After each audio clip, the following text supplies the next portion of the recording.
بسم اللہ الرحمن الرحیم الحمد للہ وکفی وسلام علی عباده الذین اصطفى اما بعد فاعوذ باللہ من الشیطان الرجیم بسم اللہ الرحمن الرحیم هو الذی ارسل رسوله بالهدى ودین الحق لیظہرہ علی الدین کلہ صدق اللہ مولانا العلی العظیم۔ محترم بزرگوں، خداوند قدوس نے انسانوں کی ہدایت کے لیے اپنے جن نیک بندوں کو انسانوں کے درمیان اپنا نمائندہ بنایا ان کو انبیاء اور رسول کہتے ہیں۔ انبیاء کرام آتے رہے، اللہ کا پیغام انسانوں تک پہنچاتے رہے، کوئی مانتا کوئی نہ مانتا، اکثر انبیاء کرام کی باتیں لوگ نہیں مانتے تھے، اپنے اپنے علاقوں میں کام کر کے وہ چلے گئے۔ ان کی بات کسی نے مانی ہو یا نہ مانی ہو، وہ اللہ کے مقرب بندے ہیں، بخشے بخشائے ہیں، جنتی ہیں۔ پچھلے انبیاء کرام سیدنا محمد رسول اللہ صلی اللہ علیہ وسلم سے پہلے آنے والے انبیاء کرام وہ اپنے اپنے علاقوں کے نبی ہوتے تھے۔ کچھ دنوں تک ان کی بات چلتی اور اس کے بعد وہ بات مٹ جاتی تھی، دوسرے آ جاتے، وہ چلے جاتے، تیسرے آ جاتے، ایک سلسلہ جاری تھا۔ کتابیں اترتی، کسی کے اوپر موٹی کتاب، کسی پر پتلا کتابچہ، کتابچے کو صحیفہ کہتے ہیں، موٹی کتاب کو کتاب کہتے ہیں۔ وہ ساری کتابیں مٹتی گئیں اور بالآخر وہ وقت آیا کہ اب پوری دنیا اور پوری کائنات کے لیے آخری پیغمبر اور ایک پیغمبر بھیجے جائیں۔ یہ زمانہ ہے سیدنا محمد رسول اللہ صلی اللہ علیہ وسلم کی رسالت کا۔ پھر پیچھے لوٹیے، پچھلے انبیاء کرام کو کس نے بھیجا؟ خداوند قدوس نے بھیجا۔ آخری پیغمبر سیدنا محمد رسول اللہ صلی اللہ علیہ وسلم کو کس نے بھیجا؟ خداوند قدوس نے بھیجا۔ ان کو علاقوں کی ذمہ داری دی گئی، آپ کو پوری کائنات کی ذمہ داری دی گئی۔ کس نے دیا؟ خداوند قدوس نے۔ حکمت مسئلہ ہے، جو چاہو بیان کر لو، لیکن یہ اختیار کس کا ہے؟ اللہ کا اختیار ہے۔ کسی نبی کو نبی بنانا، نبی چننا، انتخاب کرنا کس کا اختیار ہے؟ یہ اللہ کا اختیار ہے، بندوں کا اس میں کوئی دخل نہیں۔ اسی لیے سیدنا محمد رسول اللہ صلی اللہ علیہ وسلم کی شان میں جو لوگ تماشے بازیاں کرتے تھے، ایسا نہیں ویسا ہونا چاہیے، ویسا نہیں ویسا ہونا چاہیے، تو ایک موقع پر لوگوں نے کہا کہ مکے اور طائف میں سے کسی سردار کو یہ کام دیا گیا ہوتا تو سردار کی بات تیز چلتی۔ یہ بیچارے غریب لوگ ہیں، نبی بھی غریب ہے، ماننے والے بھی غریب ہیں، ان کی بات چلتی نہیں۔ ان کی اس بات کو قرآن نے نقل کیا۔ وَقَالُوا لَوْلَا نُزِّلَ هَذَا الْقُرْآنُ عَلَى رَجُلٍ مِّنَ الْقَرْيَتَيْنِ عَظِيمٍ، ان دو بستیوں میں سے کسی بڑے آدمی پر یہ قرآن اتارا گیا ہوتا تو خداوند قدوس نے جواب دیا۔ انسانوں کی ہر بات کا جواب دیا جائے ضروری نہیں اور دینا بھی نہیں چاہیے، ہر کس و ناکس کو منہ لگانا بھی نہیں چاہیے۔ بڑبڑ کر رہا ہے، کرتا ہوا کمبخت۔ کبھی کبھی خداوند قدوس کسی بات کا جواب دیتے ہیں، یہاں پر جواب دیا گیا۔ کیا جواب دیا گیا؟ اہم یقسمون رحمت ربک، اس نبوت کا انتخاب یہ اللہ کا اختیار ہے، اللہ کی رحمت کا حصہ ہے، تو تم تقسیم کرو گے؟ اللہ کے انتخاب میں تم مداخلت کرو گے؟ تمہاری یہ اوقات نہیں ہے۔ یہ جواب ہو گیا۔ اگلی بات کہی گئی، کس کو نبی بنانا کس کو نہیں بنانا اس کی تقسیم تو بہت بڑی بات ہے۔ دنیاوی معاملات میں کس کو امیر بنانا، کس کو غریب بنانا، کس کو صحت دینا، کس کو بیماری دینا، کس کو عقل کم دینا، کس کو زیادہ دینا، بندو ہم جب یہ تقسیم کرنے بیٹھے تھے تب بھی ہم کو تمہارا مشورہ درکار نہیں تھا۔ نبوت تو بہت اونچی چیز ہے۔ نحن قسمنا بینہم معیشتہم فی الحیاۃ الدنیا ورفعنا بعضهم فوق بعض درجات لیتخذ بعضهم بعضا سخریا۔ تو کسی نبی کا نبی ہونا یہ اللہ کا اختیار ہے۔ خداوند قدوس جس بندے کو نبی چننا طے کرتے تھے ان کی بچپن سے خصوصی تربیت فرماتے تھے، ان کو ان برائیوں سے گندگیوں سے دور رکھتے تھے جس کو سماج برا سمجھتا ہے۔ کل کو ایسا نہ ہو کہ صاحب چلے ہم کو سمجھانے کے لیے، کل تک تم ایسے تھے۔ انبیاء کرام آتے رہے، اپنا کام کرتے رہے۔ آخری دور میں سیدنا محمد رسول اللہ صلی اللہ علیہ وسلم کی بعثت ہوئی اور آپ کو پوری کائنات کے انسانوں اور جناتوں کا پیغمبر بنا کر بھیجا گیا، اور آپ کو حکم دیا گیا، آپ اعلان کر دیجئے قُلْ يَا أَيُّهَا النَّاسُ إِنِّي رَسُولُ اللَّهِ إِلَيْكُمْ جَمِيعًا، اے لوگو میں تم سب کی جانب اللہ کی طرف سے رسول بنا کر بھیجا گیا ہوں۔ پچھلے انبیاء کرام میں سے کسی نبی نے یہ بات نہیں کہی کہ میں پوری دنیا کا نبی ہوں۔ ٹھیک اسی طرح یہ بھی اعلان کر دیا گیا کہ آپ آخری نبی ہیں، اب آپ کے بعد کوئی نبی نہیں۔ ما کان محمد ابا احد من رجالکم ولکن رسول اللہ و خاتم النبیین، آپ خاتم النبیین ہیں، آپ کے بعد کوئی نبی نہیں، نہ کوئی نئی کتاب ہوگی نہ کوئی نیا نبی ہوگا۔ عیسیٰ علیہ السلام دوبارہ آئیں گے تو وہ نئے نبی نہیں ہوں گے۔ ان کی کتاب بائبل نئی کتاب نہیں ہے، گرچہ وہ بھی مٹ گئی۔ نہ کوئی نئی کتاب نہ کوئی نیا نبی، حتیٰ کہ عیسیٰ علیہ السلام جب دوبارہ آئیں گے تو نہ اپنی کتاب کی بات کریں گے، نہ اپنی نبوت کی بات کریں گے، نہ اپنی کتاب کی بات کریں گے، وہ شریعت محمدیہ کی بات کریں گے۔ یہ اللہ کا نظام۔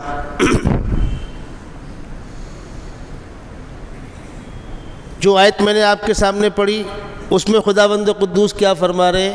هو الذی ارسل رسولہ بالہدی ودین الحق، خدا وہ ہے جس نے اپنے رسول کو ہدایت کے ساتھ دین حق کے ساتھ بھیجا، لیظہرہ علی الدین کلی، تاکہ آپ کی بات، آپ کا پیغام تمام باتوں پر غالب آئے، آپ کی تعلیمات تمام تعلیمات پر غالب آئے۔ اب قیامت تک قرآن کی بات ہوگی، پیغمبر علیہ السلام کی احادیث کی بات ہوگی، شریعت اسلام کی بات ہوگی، پچھلے کسی نبی کی کسی کتاب کی بات نہیں ہوگی، کسی تعلیم کی بات نہیں ہوگی۔ ہاں ان کی جو باتیں ہماری شریعت سے میل کھاتی ہوں یا ہماری شریعت نے ان کا تذکرہ کر کے تائید کی ہو وہ چیزیں چلیں گی۔ پچھلے انبیاء کرام کی جن باتوں کا تذکرہ کر کے قرآن نے تائید کی، حدیث میں اس کی تائید آئی، جس نبی کی باتوں کی تائید کثرت سے قرآن میں ہے وہ شخصیت ہے سیدنا ابراہیم علیہ السلام کی۔ ان کا تذکرہ بار بار قرآن میں آتا ہے۔ مستقل ایک سورت 13ویں پارے کے اندر سورہ ابراہیم اسی موضوع پر ہے۔ ابراہیم علیہ السلام کے بہت تفصیلی حالات ہیں۔ پچھلے انبیاء کرام کی امتوں کی تماشے بازیوں کا تذکرہ کر کے قرآن نے اس کی نکیر کی۔ بنی اسرائیل نے موسیٰ علیہ السلام کے ساتھ یہ غلط کیا، یہ غلط کیا، یہ غلط کیا۔ وَبِكُفْرِهِمْ وَقَوْلِهِمْ عَلَى مَرْيَمَ بُهْتَانًا عَظِيمًا وَقَوْلِهِمْ إِنَّا قَتَلْنَا الْمَسِيحَ عِيسَى ابْنَ مَرْيَمَ رَسُولَ اللَّهِ وَمَا قَتَلُوهُ وَمَا صَلَبُوهُ وَلَكِنْ شُبِّهَ لَهُمْ وغیرہ وغیرہ۔ پھر ان امتوں کی بد اعمالیوں، بد کرداریوں کی بنیاد پر عذاب آیا، قرآن نے اس کا بھی تذکرہ کیا۔ تو پچھلے کسی نبی کی کوئی بات اس وقت تک نقل نہیں ہوگی جب تک کہ قرآن مقدس سے یا احادیث شریفہ سے اس کی تائید نہ ہو جائے۔ اب اس بات کی ہماری شریعت میں کیا حیثیت ہے، یہ طے کرنا آسان کام ہے؟ آسان کام نہیں ہے، ٹیڑھی کھیر ہے۔ اسی لیے ہمارے بڑے بھی کہتے ہیں اور میں بھی کہتا ہوں آپ سے، پچھلے انبیاء کرام کی تعلیمات کا حوالہ دے کر گفتگو کرنے سے احتیاط برتیے، یہ ہائی ٹینشن پاور ہے، پیچکس سے وائر نہیں اس کا جوڑا جائے گا، 10 فٹ دور سے کھینچ لے گا وہ۔ اور پچھلے انبیاء کرام کی شان میں بھی کمنٹ کرنے سے بچنا چاہیے، عام آدمی کا کام نہیں ہے، خطرے کی چیز ہے۔ پچھلی کتابیں مٹیں، تعلیمات مٹیں، اب بیچارے وہ لوگ جو دوسری تعلیمات کو ماننے والے، اس وقت دنیا کے اندر آسمانی کتابوں کا نام لے کر بات کرنے والی 3 ہی مخلوق ہے، 3 ہی قوم ہے، عیسائی، یہودی اور مسلمان۔ تو ہمارا کیا ہے وہ تو ہم بتلائیں گے۔ یہ بات جو کہی جاتی ہے کہ پچھلی کتابیں مٹ گئیں، انبیاء کرام کی تعلیمات مٹ گئی، یہ بات یہود و نصارہ کو بری لگتی ہے۔ ایسا کیسے صاحب؟ اب وہ عالمی پیمانے پر اس کے خلاف کچھ نہ کچھ ٹپڑیاں اور کچھ نہ کچھ تبصرے کرتے رہتے ہیں، اور ہوتے کرتے وہ چیز یہاں بھی شروع ہو گئی۔ مسلمان اپنے ما سوا دیگر تمام مذاہب کو غلط کہتے ہیں، کنڈم کرتے ہیں، اپنی کتاب قرآن مقدس کے ما سوا تمام کتابوں کنڈم کرتے ہیں، اپنے پیغمبر کے ما سوا کسی نبی پیغمبر کا احترام نہیں کرتے، یہ باتیں چل رہی ہیں۔ کیا واقعتاً ایسا ہے؟ اس کا جواب دینا ہماری آپ کی اولین ذمہ داری ہے۔ تو اصولی بات سن لیجئے، آدم علیہ السلام سے لے کر عیسیٰ علیہ السلام تک جتنے انبیاء کرام آئے، ہم سب کا یکساں احترام کرتے ہیں، کسی کی شان میں ادنا سے ادنا گستاخی کی اجازت نہیں ہے۔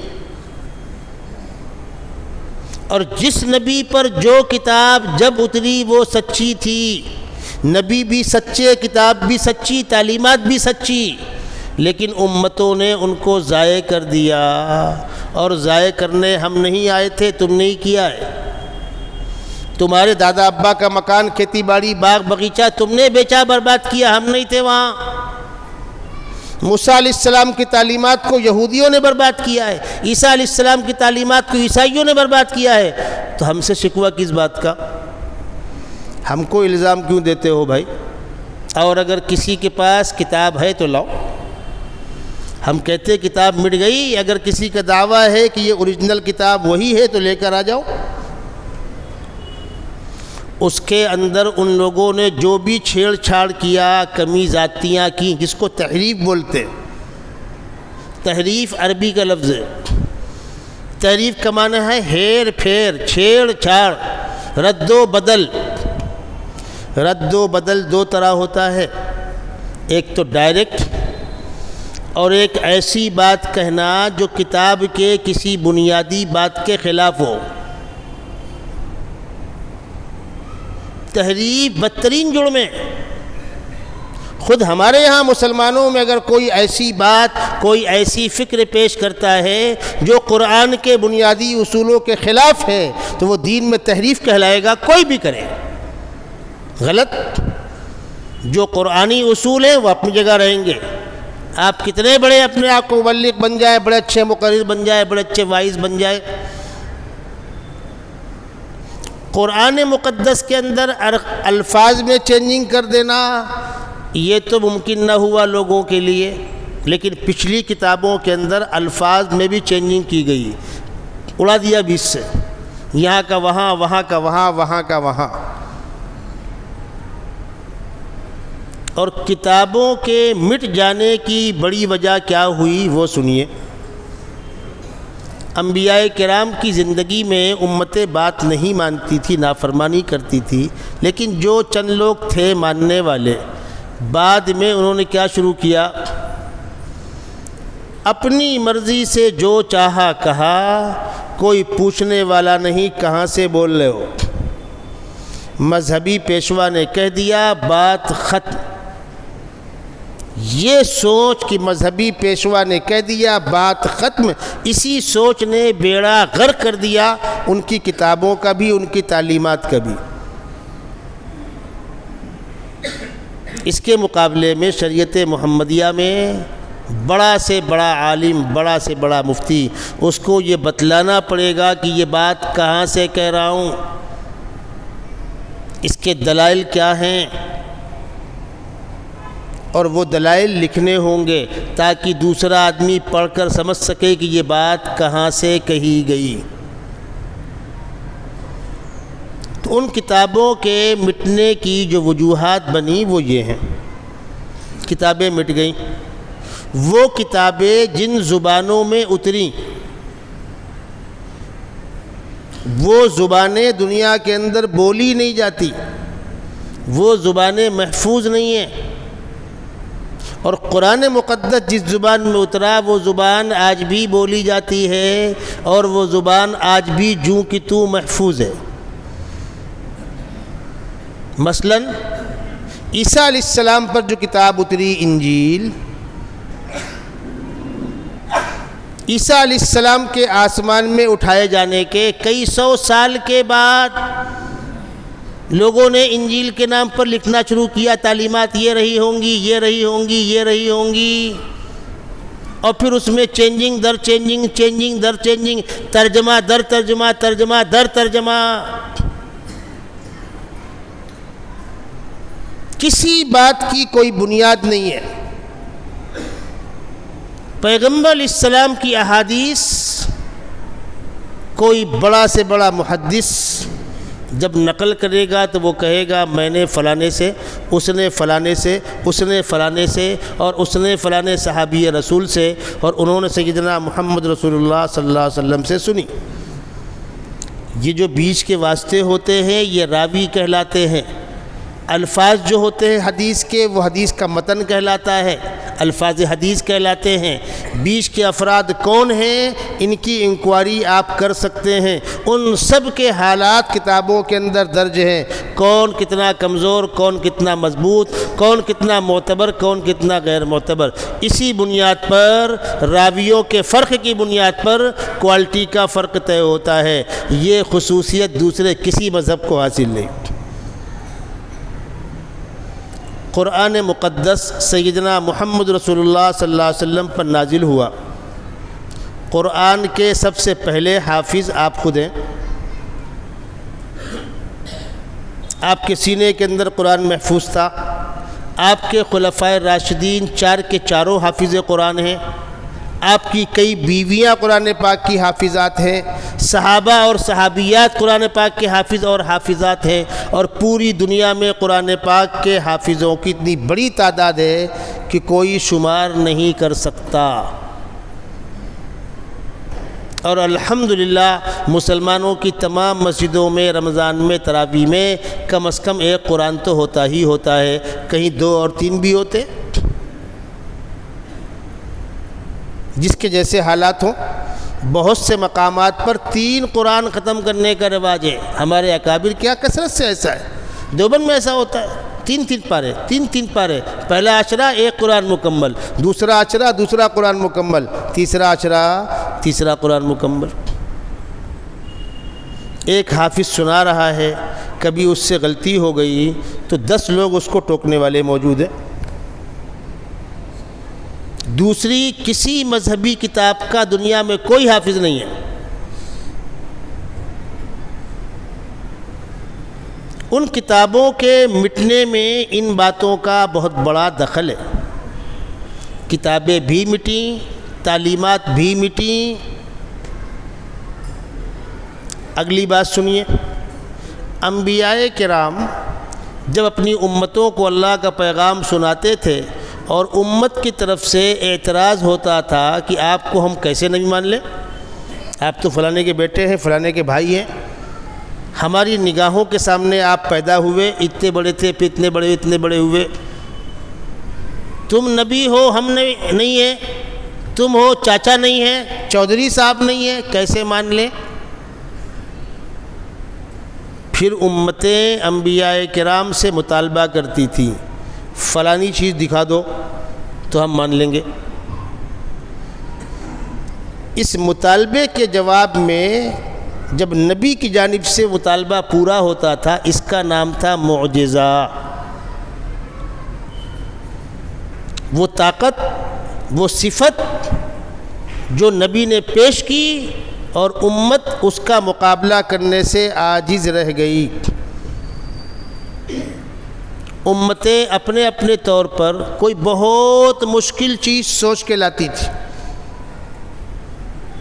جس طرح حضرت صالح علیہ السلام کی قوم نے کہا کہ صالح ہم تم کو نبی ایسے نہیں مانیں گے۔ پھر کیسے مانو گے؟ یہ سامنے والا پہاڑ پھٹے، اس کے اندر سے اونٹنی نکلے اور اونٹنی نکلتے ہی بچہ دے۔ سبحان اللہ! پہاڑ کے اندر سے اونٹ نکلے گا اور اونٹنی نکلتی بچہ دے گی۔ اپنے طور پر سوچ کر ایسی بات لائے تھے جو کسی اینگل سے پوری نہ ہو سکے۔ حضرت صالح علیہ السلام نے دعا کی، پروردگار نے کہا ٹھیک ہے، اگر کمبخت اسی پر اٹکے ہوئے تو ٹھیک ہے، پہاڑ پھٹے گا، اونٹنی نکلے گی اور بچہ دے گی۔ اللہ تو اس پر بھی قادر ہے کہ آسمان سے آپ کے گراؤنڈ پر اونٹ برسا دے، کیا مشکل ہے اس کے لیے؟ پروردگار بندوں کو منہ لگاتے نہیں ہر وقت، یہی کرتے بیٹھے۔ کیوں؟ پروردگار نے کہہ رکھا ہے کمبختوں مانو کہ نہ مانو بھاڑ میں جاؤ، تمہارے ماننے نہ ماننے سے میرا کچھ بننے بگڑنے والا نہیں ہے۔ واللہ الغنی وانتم الفقراء۔ یہ اچھائی کا راستہ ہے، وہ برائی کا راستہ ہے، پٹتا ہے تو مان، نہیں پٹتا ہے مت مان۔ پوری دنیا کے سارے انسان خدا کے خلاف بغاوت کر جائیں، خدا کی خدائی میں کوئی فرق پڑنے والا نہیں۔ لیکن کبھی کبھی انسانوں کی رعایت کر کے پروردگار کہتے ٹھیک ہے جاؤ، کر دیا۔ پہاڑ پھٹا، اونٹنی نکلی، پوری قوم نے دیکھا۔ شرط کے مطابق پوری قوم کو ایمان قبول کر لینا چاہیے تھا۔ ارے کہنے لگے نہیں کچھ سمجھ میں نہیں آ رہا، تم نے کچھ کرتب کر دیا، کچھ جادو کر دیا، ایسے نہیں مانیں گے۔ اب وہ اونٹنی بطور نشانی کے آئی تھی، اور یہ بات میں آپ کو کئی بار بتلا چکا ہوں کہ دنیا کی ساری مخلوق ہمارے ماں سوا اور مخلوقات ہیں نا، وہ اس فرق کو محسوس کرتے ہیں، کون اللہ کا مقرب بندہ ہے، کون نافرمان ہے۔ کائنات کا نظام اللہ کی خوشی کے ساتھ چل رہا ہے کہ اللہ ناراض ہے۔ موسم خراب کیوں ہوا، زلزلہ کیوں آیا، سونامی کیوں آیا، جانور ہم سے زیادہ محسوس کرتے ہیں۔ تو اس اونٹنی کو دیکھ کر ان کے جانور بچکتے تھے۔ اب یہ اونٹنی چلی چراگاہ میں چرنے کے لیے، سارے جانور بھاگ گئے۔ یہ گئی پانی پینے گھاٹ پر، سارے جانور بھاگ گئے۔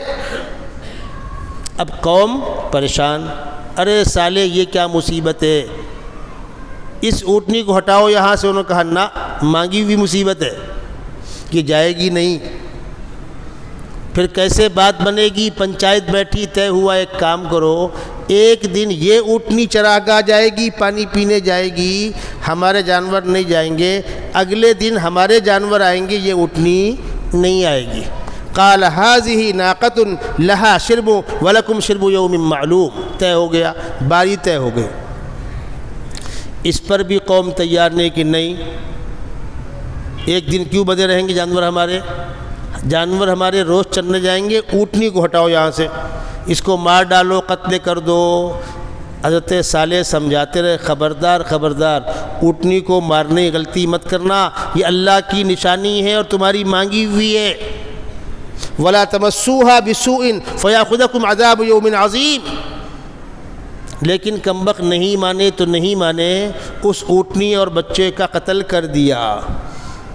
جب قتل کر دیا تو اللہ نے کہا صالح اپنی قوم سے کہہ دو اب تمہاری خیریت نہیں، اب تم پر عذاب آئے گا، اور عذاب آیا۔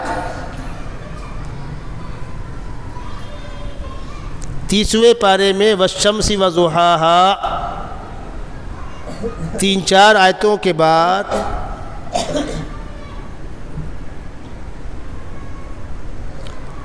قد افلح من زکاہا وقد خاب من دساہا، اب یہاں سے بات شروع ہو رہی۔ کذبت ثمود بطغواہا، اسی قوم ثمود تذکرہ ہو رہا ہے۔ اذ انبعث اشقاہا، ایک بدبخت آگے آگے بڑھ بڑھ کے باتیں کر رہا ہے۔ فقال لهم رسول اللہ ناقۃ اللہ وسقیاہا، خبردار خبردار اونٹنی کو چڑھنا مت۔ فکذبوہ فعقروہا، نہیں مانی بات اور اونٹنی کے پیر کاٹ دیے، اونٹنی مر گئی۔ فدمدم علیہم ربہم بذنبہم فسواہا ولا یخاف عقباہا، پھر اللہ کا عذاب آیا، سب چوپٹ کر دیے گئے۔ ایک چیخ آئی، کان کے پردے پھٹ گئے، ہارٹ فیل ہو گئے۔ 30-30 40-40 گز کے لمبے لاشیں پڑی ہوئی ہے، کوئی دفن کرنے والا نہیں۔ انبیاء کرام کو جو معجزات ملتے تھے، بہت سے انبیاء کرام کو ملے۔ سیدنا محمد رسول اللہ صلی اللہ علیہ وسلم سے مکے والوں نے مطالبہ کیا، ہم آپ کی بات یوں نہیں مانیں گے۔ کب مانیں گے؟ جب آپ چاند کے 2 ٹکڑے کر دیں۔ آپ نے دعا کی پروردگار سے، اللہ نے منظور کر لیا۔ نکلو باہر، مکے والے آبادی کے باہر نکلے، چمکتا ہوا خوبصورت سا چاند 14ویں کا آپ نے انگلی سے اشارہ کیا، 2 ٹکڑے ہو گیا۔ اس وقت دنیا میں جو لوگ چاند کو دیکھ رہے تھے ان سب نے چاند کے 2 ٹکڑے دیکھے۔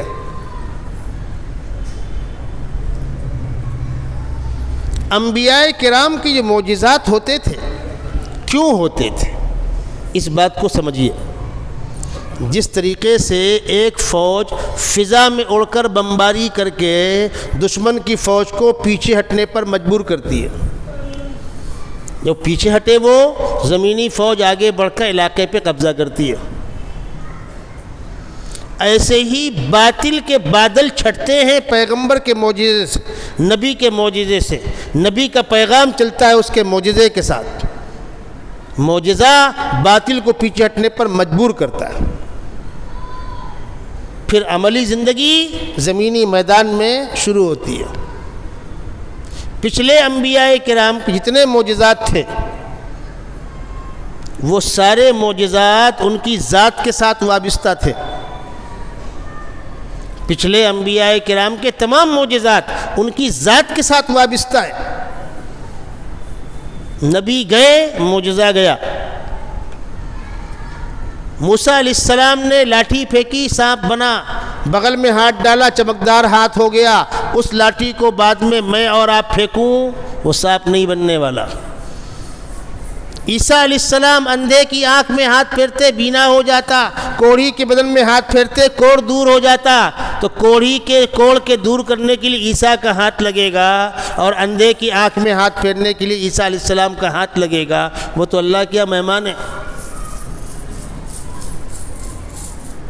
تو پچھلے انبیاء کرام کے تمام معجزات ان کی ذات کے ساتھ وابستہ تھے، اور سیدنا محمد رسول اللہ صلی اللہ علیہ وسلم کے بہت سے معجزات آپ کی ذات کے ساتھ وابستہ تھے، لیکن آپ کا سب سے بڑا معجزہ قرآن مقدس ہے، اور قرآن مقدس علم ہے۔ علم صاحب علم کے جانے کے بعد ختم نہیں ہوا کرتا، یاد رکھیے گا۔ اور آسان زبان میں آپ کو سمجھاؤں، ایک آدمی بہت اچھا پہلوان ہے، جوانی میں اس نے اس کو ہرایا، اس کو ہرایا، اس کو ہرایا، غریب بڑھاپے میں بیٹھ کر ایک کنارے میں گالی بکتا رہتا ہے، لیکن اب اس سے اٹھا نہیں جاتا، اور مرنے کے بعد ختم۔ وہ چاچا پہلوان تھے تو ان کی پہلوانی ان کی باڈی کے ساتھ جڑی ہوئی تھی۔ فلانا آدمی بڑا اچھا باکسر ہے، فلانا آدمی بڑا اچھا پلیئر ہے، وہ سارے کارنامے اس کی ذات کے ساتھ جڑے ہوئے ہیں۔ اس کے مقابلے میں کوئی علمی تحقیق پیش کی جائے تو وہ علمی تحقیق باقی رہتی ہے، دنیا کے اندر جتنے علمی کارنامے انجام دیے، لکھنے والے مر کے چلے گئے، کام باقی ہے۔ سیدنا محمد رسول اللہ صلی اللہ علیہ وسلم کا سب سے بڑا معجزہ قرآن مقدس، اور قرآن مقدس علم ہے، علمی معجزہ ہے جو آج تک ویسا ہی برقرار ہے۔ پچھلے انبیاء کرام میں سے کسی کا معجزہ علمی نہیں تھا، عملی تھا۔ نبی کو جب دعوت دینی ہے تو دعوت میں معجزہ درکار ہوتا ہے۔ پچھلے انبیاء کرام کا نہ معجزہ برقرار ہے، نہ کتاب محفوظ ہے، نہ تعلیمات محفوظ ہیں، تو آپ دعوت دو گے کس بنیاد پر؟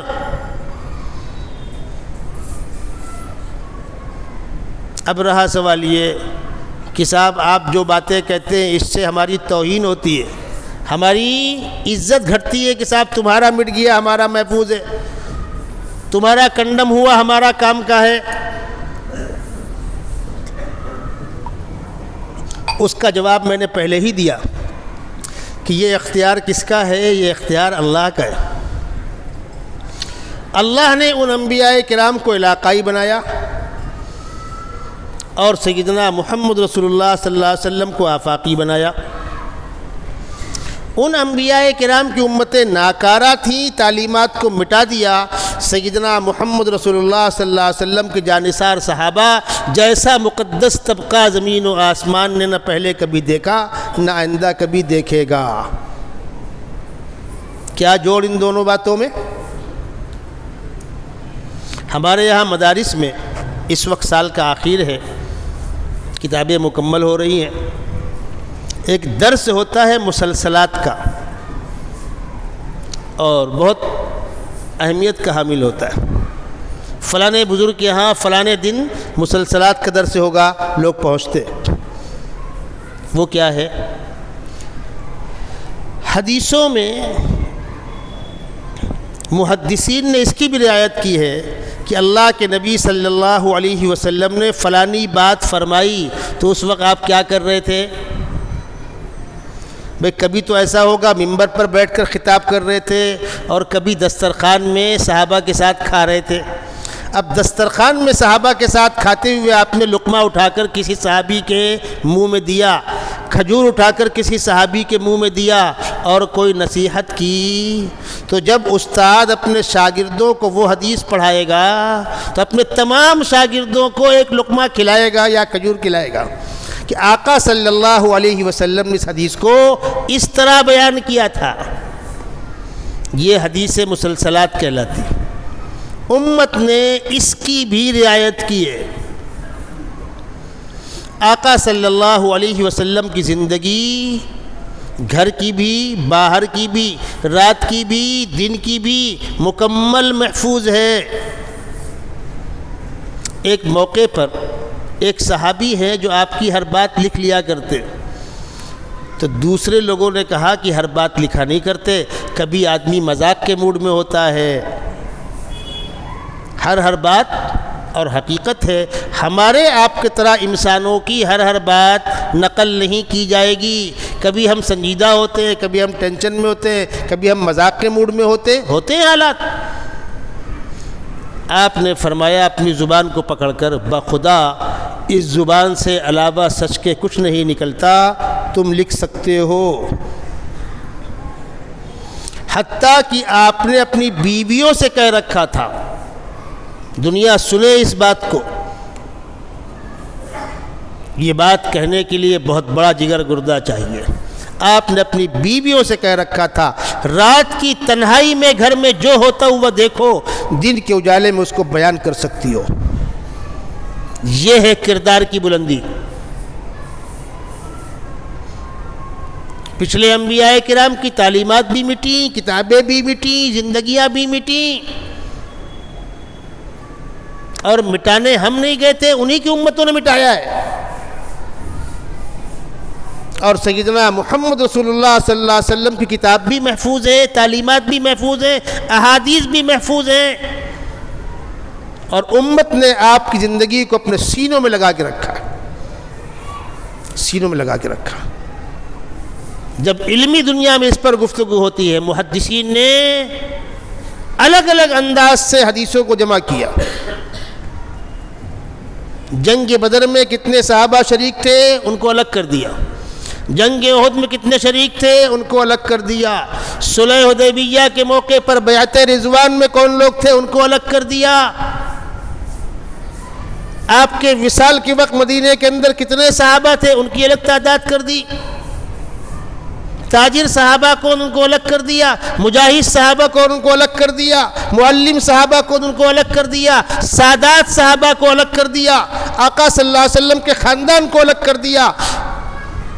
علمی سمندر میں غوطے لگائیے، موتی نکالتے رہیے۔ آقا صلی اللہ علیہ وسلم کی ذاتی احوال، سر کے بال کیسے تھے، آنکھ کی پلکیں کیسی تھی، ناک کیسی تھی، ہونٹ کیسے تھے، دانت کیسے تھے، ہاتھ کیسے تھے، چلتے کس طرح تھے، بیٹھتے کس طرح تھے، حتیٰ کہ ایک شخص نے ایک صحابی سے پوچھا بطور مذاق کے، ہم نے سنا ہے کہ تمہارے پیغمبر تم کو ہر چیز کا طریقہ بتلاتے ہیں؟ انہوں نے کہا ہاں۔ تو اس نے ہنس کر پوچھا پیشاب پخانے کا بھی؟ فرمایا ہاں، بیت الخلاء جاتے وقت یہ دعا، نکلتے وقت یہ دعا، جاتے وقت دایاں اندر کی بایاں اندر بتلایا گیا ہے، مسجد میں انٹری کرتے وقت دایاں پیر اندر کی بایاں پیر اندر۔ اس کی مثال دنیا میں کہیں نہیں ملتی۔ یہ ہے کردار کی بلندی۔ آپ نے اپنے طور پر 23 سالہ مدت میں دین کی اشاعت کے لیے، فروغ کے لیے بہت کوشش کی۔ مکۃ المکرمہ کے 13 سال تو مظلومانہ گزر گئے، مدینہ منورہ آنے کے بعد بھی ظالموں نے سکون سے بیٹھنے نہیں دیا۔ دوسرے سال جنگ بدر، تیسرے سال جنگ احد، 5ویں سال جنگ خندق، اور 6ٹھے سال آپ عمرہ کرنے جا رہے ہیں تو آپ کا راستہ روکا گیا اور ایک صلح ہوئی، جو صلح 10 سال کے لیے ہوئی تھی لیکن 2 ہی سال میں وہ ٹوٹ گئی۔ صلح کے بعد کس کو کیا فائدہ ہوا، کس کو کیا نقصان ہوا، اس بات کو سمجھیے۔ صلح حدیبیہ کے بعد مکے والے بیکار ہو گئے، ان کے پاس علاوہ لڑنے کچھ کام تھا؟ کوئی کتاب تھی، کوئی ہادی رہبر تھا، کوئی فلسفہ، کوئی تھیوری تھی؟ کچھ بھی نہیں۔ صلح ہونے کے بعد وہ بیکار ہو گئے، اور ادھر سیدنا محمد رسول اللہ صلی اللہ علیہ وسلم کے پاس قرآن مقدس ہے۔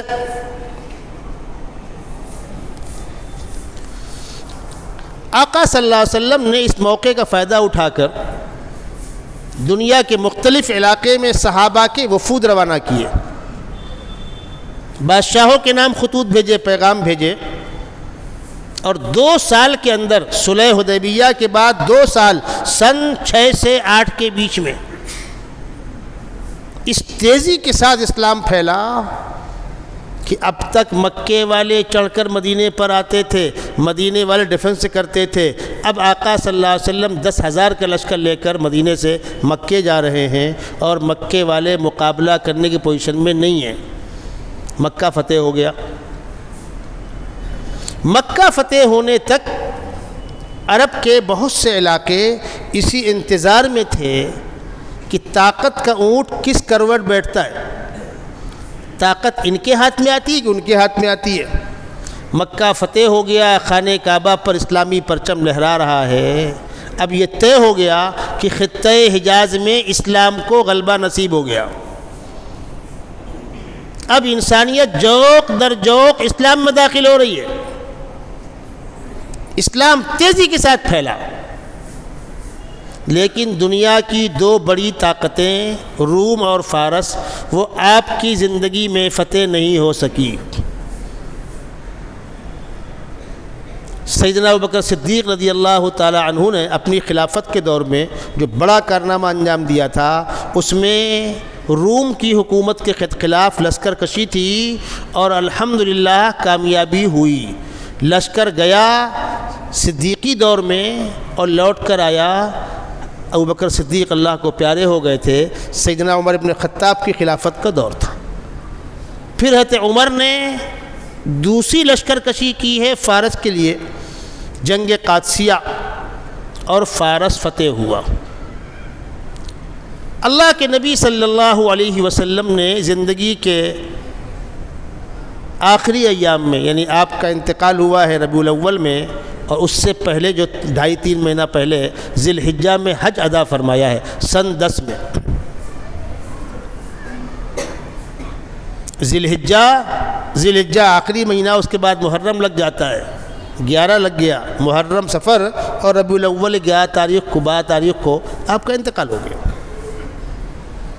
آپ نے عرفات کے میدان میں خطبہ دیا ہے، اس خطبے کے اندر جو باتیں کہی ہیں میں انشاءاللہ اس پر الگ گفتگو کروں گا۔ آپ نے صحابہ سے ایک سوال کیا تھا۔ کیا سوال کیا تھا؟ حل بلغت، میں نے پہنچا دیا۔ صحابہ سمجھے نہیں۔ کیا پوچھنا چاہ رہے تھے آپ؟ دیکھیے، جھولی والے آپ کے سامنے سے گزر رہے ہیں، آپ کی نگاہوں کے سامنے باہر اینٹا پڑا ہوا ہے، سیمنٹ ہے، ریتی ہے، اوپر کام چالو ہے، جوں کا توں کام مسلسل جاری ہے، اور خدا کرے یہ کام مکمل ہونے کے بعد ہی بند کرنا پڑے۔ آپ حضرات جو بھی تعاون کر رہے ہیں کرتے رہیے۔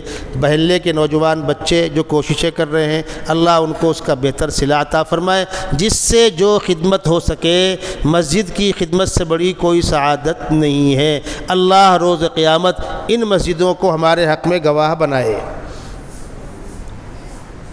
آقا صلی اللہ علیہ وسلم نے ایک سوال کیا صحابہ سے، اس سوال کا پس منظر سمجھیے۔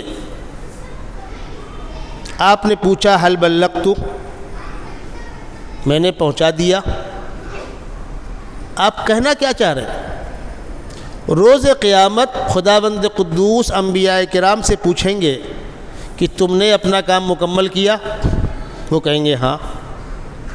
پروردگار امت سے پوچھے گی، کیوں جی تم تک میرا پیغام پہنچا؟ وہ نافرمان ناکارہ امتیں کہہ دیں گی نہیں پہنچا۔ اب پروردگار پوچھیں گے انبیاء کرام سے، بھائی گواہ لاؤ۔ تو انبیاء کرام گواہ کہاں سے لائیں گے؟ امت محمدیہ کو بطور گواہی کے پیش کریں گے۔ ارے بھائی باہر تم لوگ تیار ہو؟ ٹھیک ہے۔ انبیاء کرام اپنی گواہی میں امت محمدیہ کو پیش کریں گے، بزرگوں ہم اور آپ، ہم میں جو اس لائق ہوگا۔ امت محمدیہ آئے گی، وہ گواہی دے گی کہ ہاں انبیاء کرام نے کام پورا کیا ہے، امتیں ناکارہ ہیں۔ تو امت محمدیہ سے پوچھا جائے گا تم اس وقت وہاں تھے؟ ارے بھائی موسیٰ علیہ السلام نے اپنی قوم کو پیغام پہنچایا، قوم تو انکار کر رہی ہے، آپ گواہی دے رہے ہو، تو آپ وہاں تھے کیا؟ آپ کی گواہی کا بیس؟ تو امت محمدیہ کہے گی ہم کو ہمارے پیغمبر سیدنا محمد رسول اللہ صلی اللہ علیہ وسلم بتلایا، کسی کو ڈائریکٹ کسی کو انڈائریکٹ۔ آپ نے صحابہ سے کہا، صحابہ نے شاگردوں کو، انہوں نے ان کے شاگردوں کو، ہوتے ہوتے ہم تک۔ امت محمدیہ کا بہت بڑا اعزاز ہے یہ کہ ہم روز قیامت پچھلے انبیاء کرام کے حق میں گواہ بن کر کھڑے ہوں گے۔ اس کو قرآن نے کہا ہے لِيَكُونَ الرَّسُولُ شَهِيدًا عَلَيْكُمْ وَتَكُونُوا شُهَدَاءَ عَلَى النَّاسِ۔ تم کو وہاں پر گواہ بنا کر کھڑا کیا جائے گا۔ آقا صلی اللہ علیہ وسلم اپنی امت سے پوچھ رہے ہیں کہ میں نے پہنچا دیا، کہیں کل کو تم تو انکار نہیں کر دو گے روز قیامت کہ نہیں پہنچایا؟ جب صحابہ کو یہ بات سمجھ میں آئی تو صحابہ کی چیخ نکل گئی، زار و قطار صحابہ رونے لگے، یا رسول اللہ قد ادیت الرسالہ قد بلغت الرسالہ وادیت الامانہ ونصحت الامہ وجاہدت فی اللہ حق جہادہ حتی اتاک الیقین۔ آپ نے ذمہ داری سے 100 گنا بڑھ کر کام کیا ہے۔ آپ کا کام پہنچانا تھا، آپ کا کام سمجھانا، منانا، منوانا، یہ آپ کا کام نہیں تھا، لیکن آپ کے اندر امت کے لیے محبت تھی، ہمدردی تھی، شفقت تھی، اس لیے آپ چاہتے تھے میرا کوئی امتی جہنم میں نہ جائے۔ آپ فرماتے ہیں میری مثال اس شخص کی ہے جو پرندوں کو شمع پر آنے سے روک رہا ہے، شمع جل رہی ہے اور پرندے آ کر شمع پر گر رہے ہیں، اور ایک بیچارہ پرندوں کو روک رہا ہے اس پر مت جاؤ، جو آئے گا جل جائے گا، جو آئے گا جل جائے گا۔ لیکن پرندے ماننے کو تیار نہیں، ادھر روکتا ہے ادھر سے آتے ہیں، ادھر روکتا ہے ادھر سے آتے ہیں۔ آپ فرما رہے ہیں میں امت کو جہنم میں گرتا ہوا دیکھ رہا ہوں، روکنا چاہ رہا ہوں، لیکن لوگ مجھے پہچان نہیں رہے اور میری بات ماننے کو تیار نہیں۔ امت سے یہ قول و قرار کرانے کے بعد آپ نے اشارہ کیا آسمان جانب، اللہم اشہد اللہم اشہد اللہم اشہد، خداوندہ تو گواہ رہنا، خداوندہ تو گواہ رہنا، میرے ماننے والے اقرار کر رہے ہیں کہ میں نے اپنا کام پورا کیا۔ اس وقت آپ نے فرمایا بندو مجھ کو جو کام دیا گیا تھا وہ کام پورے دنیا کے اندر پھیلانے کے لیے تھا۔ هو الذی ارسل رسولہ بالہدی ودین الحق لیظہرہ علی الدین کلہ، یہ نظام یہ پیغام پورے عالم کے اندر پھیل جائے، میں نے کوشش کی لیکن اب تک نہیں پھیل سکا۔ فلیبلغ الشاہد الغائب، تم میں جو لوگ موجود ہیں وہ ان لوگوں تک پہنچا دے جو یہاں موجود نہیں ہیں۔ یہ ہے آپ کی وہ وصیت، فلیبلغ الشاہد الغائب، جو لوگ موجود ہیں ان لوگوں تک پہنچا دے جو موجود نہیں ہیں، جس کے نتیجے میں صحابہ پوری دنیا کے اندر پھیلے، ہندوستان بھی آئے، ساحل کے علاقوں میں آئے۔ کچھ دنوں کے بعد اہل اللہ کی آمد شروع ہوئی، مسلم بادشاہوں کی آمد شروع ہوئی، دنیا کے مختلف خطوں میں جو مکے مدینے سے بہت دور تھے اسلام اس طرح پہنچا۔ کہا کس طرح پہنچا وہ زیر بحث نہیں، آپ کے ملک میں 3 راستوں سے اسلام آیا۔ کچھ مسلم حکمراں لوگ آئے، علاقے الگ الگ ہوتے تھے، علاقائی جنگیں ہوتی تھی، کوئی جنگ انگریز کی آمد سے پہلے ملک میں کوئی جنگ مذہبی بنیاد پر نہیں ہوئی، الگ الگ رجواڑے تھے، کوئی اس کے ساتھ کوئی اس کے ساتھ، چلتا رہا۔ اہل اللہ کی آمد ہوئی، صحابہ کرام کی آمد ہوئی، صحابہ کرام سمندر کے ساحل کے علاقوں میں آئے، کیرلا سے لے کر گجرات تک کی پوری پٹی جو ہے آپ کی سمندر کنارے کی، یہاں صحابہ کرام کی آمد ثابت ہے، قبریں بھی ہیں ان کی اللہ کے نیک بندوں کی۔ مسلم بادشاہ آئے حکومت کی، کچھ اچھے کچھ غیر اچھے، ہمارے آئیڈیل مسلم بادشاہ نہیں ہیں، یاد رکھنا، ہمارے آئیڈیل یا تو صحابہ ہیں یا وہ اہل اللہ ہیں جو 100% دین کو زندہ کرنے کے لیے آئے تھے۔ آنے والے اہل اللہ کی اس ملک میں بڑی خدمات ہیں، بڑے احسانات ہیں۔ اس وقت اجمیر شریف میں عرس جاری ہے، 6 تاریخ کو 6 رجب کو وہ دروازہ کھلتا ہے۔ مجھ کو بہت تفصیلی گفتگو اس پر نہیں کرنی ہے، لیکن بتلانا یہ ہے کہ خواجہ صاحب ہندوستان بھیجے گئے اور یہاں آنے کے بعد انہوں نے کیا کیا، تفصیلی حالات زندگی سلامت پھر ہوں گے، کیا کیا، وہ اسپرٹ کیا تھی جس نے انقلاب برپا کیا۔ پہلی بات تو ان اللہ کے نیک بندوں کا باطن مجلہ ہوتا تھا، منور ہوتا تھا، وہ سادے ہوتے تھے، لیکن جب کبھی جلال میں آتے تھے تو بادشاہتیں ہل جاتی تھیں۔ ہندوستان آئے، دلی سے ہوتے ہوئے اجمیر پہنچے، پرتوی راج کا زمانہ تھا۔ پرتوی راج کی ماں نے خواب دیکھا تھا کہ ایک درویش آنے والا ہے تیرے علاقے میں اور وہ تیری موت کا پیغام ہوگا۔ تو پرتوی راج نے اپنے علاقے کے لوگوں سے کہہ رکھا دیکھو بھائی نگاہ رکھنا، کوئی درویش یہاں آ کر ٹھہرے نہیں۔ پہنچے خواجہ صاحب شاگردوں کے ساتھ، ٹھہرنا چاہا، روکا گیا، اس لیے کہ ان کو تو ڈر تھا نا بھائی، ایک کھلی جگہ میں ٹھہر رہے ہیں پیڑ کے نیچے، نہیں یہاں ٹھہرنا نہیں ہے۔ ارے بھائی ہم فقیر لوگ ہیں، کنارے بیٹھ جائیں گے، نہیں یہاں کہیں ٹھہرنے نہیں ہے، یہاں راجہ صاحب کے اونٹ بیٹھتے ہیں، اٹھو یہاں سے، دھکا دے کے اٹھا دیا گیا، چلے گئے اٹھ کر یہاں سے۔ وہ انا ساگر تالاب تھا، جا کر وہاں ٹھہر گئے۔ اللہ کے بندے کہیں بھی رہ جائیں گے، اور یہ بات بار بار کہہ رہا ہوں، روکی سوکی جو ملی کھا لی، جہاں شام ہوئی سو گئے، دل مجلا تھے۔ یہ چھین لوگے تو ہم تکلیف میں آ جائیں گے، یہ چھین لوگے ہم تکلیف میں آ جائیں گے، نہیں، اپنے حال میں مست فقیر ہیں۔ اب صاحب اونٹ آ کے بیٹھ گئے، صبح اٹھتے ہی نہیں۔ ان کو لگا کہ وہ فقیر جاتے ہوئے کہہ گیا تک جاؤ بیٹھا لو، بیٹھے رہیں گے، اسی کی ہائے لگی ہے، گئے درخواست کی وغیرہ وغیرہ۔ مجھ کو کرامات پہ گفتگو نہیں کرنی ہے، وہ تو بہت کچھ ہے۔ آپ کو روکنے کے لیے اس نے جتنے حربے استعمال کیے پرتھوی راج نے، سب میں ناکام ہوا۔ جے پال یوگی کو بلایا، جوگی کو جادو کا استعمال کرو، کچھ تماشے اس نے کرنے چاہے، آپ نے اپنے شاگردوں سے ایک دائرہ بنا کر کہا اس کے اندر رہنا۔ اس نے اوپر جا کر آگ برسانی شروع کی، کچھ نہیں، سانپ برسانے شروع کیے، دائرے کے اندر کوئی نہیں آتا۔ اوپر سے اڑ کر کے آپ پر حملہ کرنا چاہا تو آپ کو جلال آ گیا، آپ نے اپنی کھڑاؤ اچھال دی جو جا کر اس کے سر پر بجنے لگی، مارتے ہوئے اس کو نیچا لائی، اور جے پال جوگی بھی تائب ہوا۔ ایک تو واقعہ یہ تھا۔ سلطان، وہ بادشاہ کا نام بھول رہا ہوں، محمد،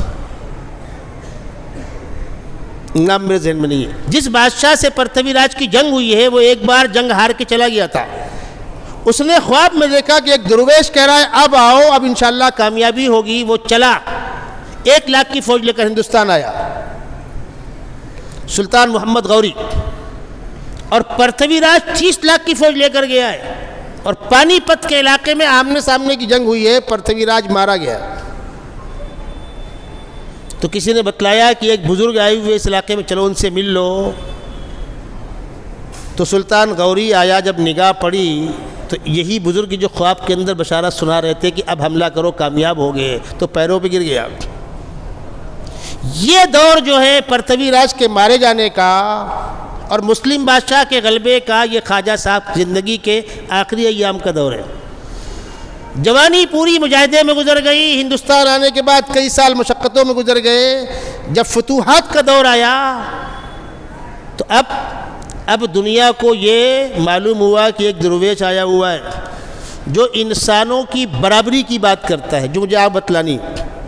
اسلام برابری کی بات کرتا ہے، سارے انسان آدم کی اولاد ہیں، الناس بنو آدم وآدم خلق من تراب، اور اللہ کے نزدیک عزت کا مدار تقوی ہے، کوئی طاقتور کمزور پر ظلم نہ کرے، انسانیت کا اکمان نہ ہو، انسانیت کا کھلواڑ نہ ہو۔ اس ملک میں اس زمانے میں عجیب ماحول تھا، چند برادریاں غالب تھیں، باقی سب بیچارے جانور جیسے خدمت کرتے تھے۔ کیوں؟ آپ نے بنا رکھا ہے فلسفہ، کوئی بھگوان کے سر سے، کوئی بھگوان کے بازو سے، کوئی بھگوان کے پیٹ سے، باقی سب نیچے سے۔ تو جو بھگوان کے سر سے ہیں وہ بہرحال قابل احترام ہوئے، وہ چاہے 3% کیوں نہ ہو، حکومت کے سارے عہدوں پر بیٹھے ہوئے ہیں، اب بیچاری چھوٹی قومیں خدمت کر رہی ہیں۔ ان کو معلوم ہوا کہ درویش یہ کہتا ہے کہ سارے انسان بھائی بھائی ہیں، آئے، چل کر دیکھا اور اپنے اپنے علاقوں میں دورے کی دعوت دی ہے۔ اب خواجہ صاحب نکلے ہیں تو 10 ہزار لوگ لین لگائے کھڑے ہوئے ہیں جو صرف کلمہ پڑھ رہے ہیں، بس لا الہ الا اللہ محمد رسول اللہ۔ خواجہ صاحب کو رک کر کام کرنے کا موقع نہیں ہے، آگے بڑھ گئے، جہاں اپنے شاگردوں کو بٹھال دیا، جہاں خلفاء بیٹھ گئے، جہاں ادارے قائم ہو گئے، جہاں اچھی خانقاہیں بن گئیں، اصلاحی سلسلہ شروع ہوا، وہاں تو اصلاح ہو گئی، ورنہ آ تو گئے اسلام میں، اور ذہنیت وہ ساری وہی تھی جو رسم و رواج خرافات جس کا ہم کو اور آپ کو سابقہ ہے۔ تو اللہ کے نبی صلی اللہ علیہ وسلم کی وصیت کے مطابق پوری دنیا کے اندر اس وقت کے مسلمان صحابہ کرام، اس کے بعد ان کے شاگرد پھیلے، اور تب سے لے کر اب تک الحمدللہ اس ملک میں اسلام کی ٹھنڈی ہوائیں آ رہی ہیں۔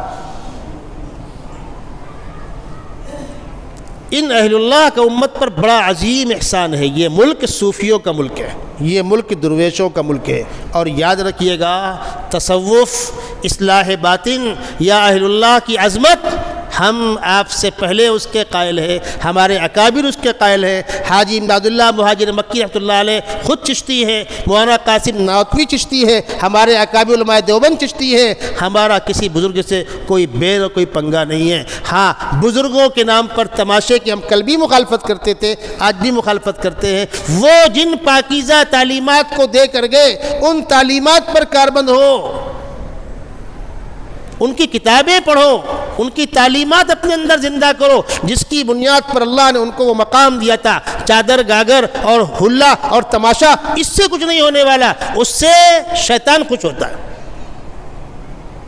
ایک صاحب نے مجھ سے سوال کیا، کیا آپ بزرگوں کی مزار فاتحہ پڑھتے ہیں؟ میں نے کہا 100 مرتبہ۔ چلو دارالعلوم دیوبند، فجر کے بعد لین لگتی ہے طلباء کی مزار قاسمی میں جا کر یا مختلف قبرستانوں میں جا کر اپنے اساتذہ اپنے اکابری قبروں پر ایصال ثواب کرنے کی کس نے منع کیا؟ میں گلبرگہ گیا ہوا تھا، وہاں خواجہ بندہ نواز کا روضہ ہے، میں نے منتظمین سے کہا وہاں میں جاؤں گا، کہنے کہ وہاں کا جی بالکل جائیں گے، بڑے اہم لوگوں میں سے ہیں، بڑا جلال ہے وہاں پر۔ میں گیا، باقاعدہ 3 بار گیا ہوں، میں نے فاتحہ پڑھا۔ وہ اللہ ہمارے بڑے ہیں، تم اوپر خرافات کر رہے ہو، اندر جو آرام فرما رہے ہیں وہ ہمارے بڑے ہیں، امت کے محسن ہیں، اللہ ان کی قبروں کو نور سے منور کرے، ان کے فیض کو اور عام کرے۔ اس سے کسی کو اختلاف کبھی نہیں تھا۔ انشاءاللہ اگلی ملاقات میں اگلی گفتگو کی جائے گی، وقت زیادہ ہو رہا ہے۔